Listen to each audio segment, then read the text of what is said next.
Welcome to the topic on setting up NgRx in an Angular application. NgRx offers a powerful and efficient way to manage the state of your Angular application.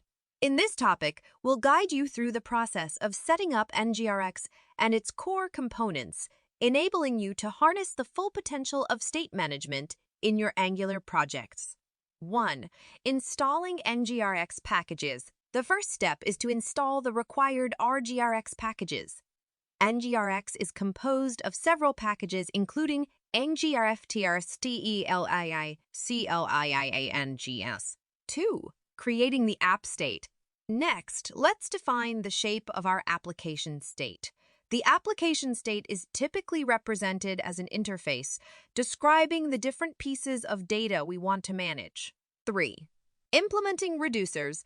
Reducers are pure functions that take the current state and an action as input and return a new state based on the action. Let's create a reducer to handle state changes. 4. Registering the reducers. To enable NgRx to manage our application state, we need to register the reducers in the app module. 5. Dispatching actions. Now that we've set up the store and reducers, we can dispatch actions to modify the application state.